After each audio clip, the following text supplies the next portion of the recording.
Olá, estudantes da primeira série! Nesse vídeo vamos falar sobre estados da agregação e características físicas da matéria. Os estados de agregação da matéria, então, são três: sólido, líquido e gasoso.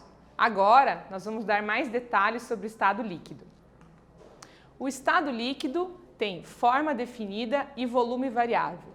Quando a matéria se encontra no estado líquido, as forças de coesão, ou seja, que mantêm as partículas juntas, e as de repulsão, que afastam as partículas, estão em relativo equilíbrio. Isso traz uma mobilidade para as partículas e por isso o líquido assume a forma do recipiente que o contém, mais o seu volume variável.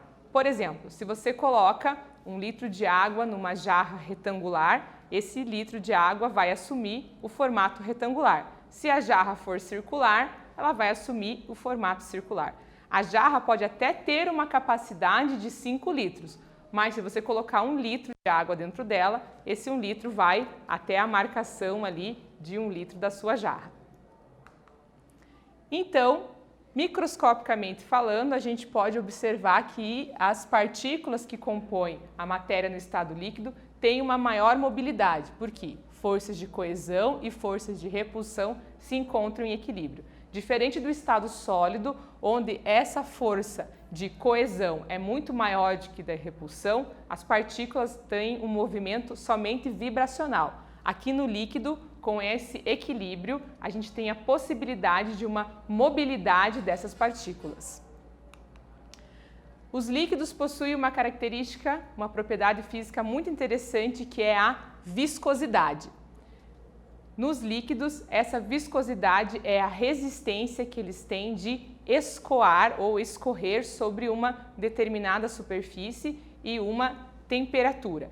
Existe um equipamento que mede a viscosidade, que se chama viscosímetro, e existem leis de Newton. Newton estudou a fluidez, então, dos líquidos e fez equações que podem medir a capacidade aí de viscosidade. Por exemplo, a água e o mel têm viscosidades diferentes quando ambos estão à mesma temperatura. Na temperatura ambiente, a água é muito mais fluida, menos viscosa do que o mel. O mel é muito mais viscoso, ele escorre muito mais devagar do que a água. Outra característica interessante do estado líquido é a tensão superficial. A tensão superficial ela acontece na interfase entre duas fases. Então, quando eu tenho lá um recipiente com água, por exemplo, as moléculas que estão na parte do interior, elas vão sofrer forças de repulsão por todos os lados.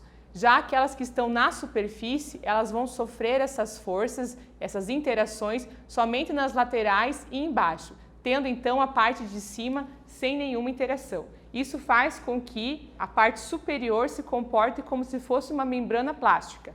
Isso dá a possibilidade da água formar gotas, como acontece aqui, já que a superfície da folha ela é encerada e, no caso, hidrofóbica, a água assume esse formato onde tem a menor superfície de contato entre a gotinha de água e a folha. Também é por causa da tensão superficial que objetos que são menos densos ou mosquitinhos podem flutuar sobre a superfície da água e a formação das lágrimas do vinho, que a gente pode ver na sombra do copo aqui, que acontece pelo fato de que a tensão superficial das bebidas, que é a mistura de álcool e água, ser menor do que da água pura. Então fica mais fácil para que as moléculas do álcool evaporem. Quando elas encostam aqui na superfície do vidro, ela acaba escorrendo, formando essas lágrimas aí que a gente vê na foto. Outra característica interessante dos líquidos é a capilaridade, que é a possibilidade do líquido subir num tubo bem fininho, mesmo contra a gravidade. Isso a gente pode observar na imagem aqui, que a água vai subindo, pois as forças de adesão com a parede do tubo é maior do que as forças que mantêm a água unida. Já com o mercúrio isso não acontece. Aqui do lado a gente vê o processo da capilaridade num tijolinho que vai sendo molhado aí com o passar do tempo. Espero que vocês tenham gostado. Nesse vídeo nós falamos sobre as mudanças de estado físico e as características físicas da matéria. Espero que vocês tenham gostado e até breve!